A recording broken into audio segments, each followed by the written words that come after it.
Thank you. Would the good gentleman yield to a question? Gentleman yield. The gentleman yields. Gentleman yields. Thank you. Actually, Mr. Speaker and good gentlemen, I actually have two questions, if I might impose on you. One is, I see the reference here in sexual conduct refers to any act of homosexuality. Is it your understanding would a depiction or description of two men kissing constitute an act of homosexuality? Gentleman from 12. Mr. Speaker, good lady, I'm not going to be the judge, but you will actually use the Miller test, and that would actually be done by the judge and the jury to determine that. But just, I would have you note that all of these definitions are currently in Idaho statute. This is not new language. This is all existing language in Idaho statute right now. Lady from 18. Thank you, Mr. Speaker, for a follow-on question. Gentleman, you'd follow-up question? Gentleman yields. Gentleman yields. Is there anything in this proposed bill that would preclude aggregating causes of action by different parents into a class action? Gentleman, 12. Not that I'm aware of. I'm not an attorney, so I would have to leave that to the judge to make that determination. I'm sorry. Okay. Good lady from 18. Thank you, Mr. Speaker, to debate the bill. Good lady has the floor to debate the bill. Thank you.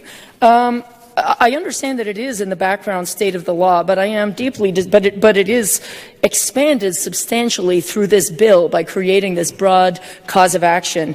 And I am really concerned at this prescribed reference to sexual conduct, which just generically includes homosexuality. And it doesn't require, I mean, there are other parts of the code that refer to sexual intercourse and physical contact with genitals, etc. But this part simply refers to homosexuality, which could be two men holding hands, two men going on a date, two men kissing. And to prescribe that as content that can't be distributed to children through libraries or schools really deeply disturbs me.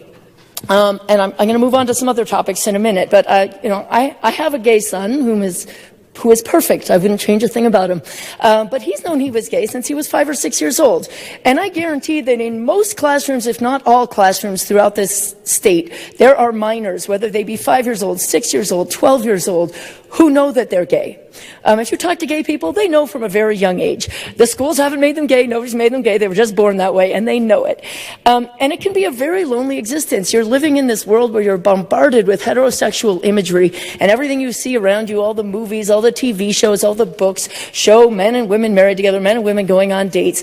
And to send that message to them that it is so dirty to even see two men holding hands, to even hear about two men going on a date, that it's not even allowed to be distributed to children, and is banned from their libraries, I find profoundly disturbing and frankly more harmful to children. Sending that message to the children of this state I find more harmful than whatever purported smut this bill is attempting to tackle.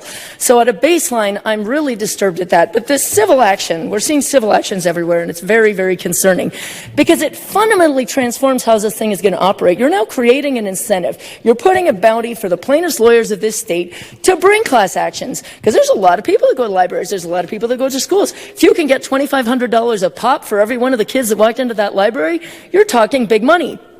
You're creating a serious incentive for plaintiffs' lawyers to aggregate these cases and to go after libraries, to go after schools, because there's potentially a big payday. And you probably won't even have to go to court, because the big payday, the threat of it's going to be so big that people are going to have to settle.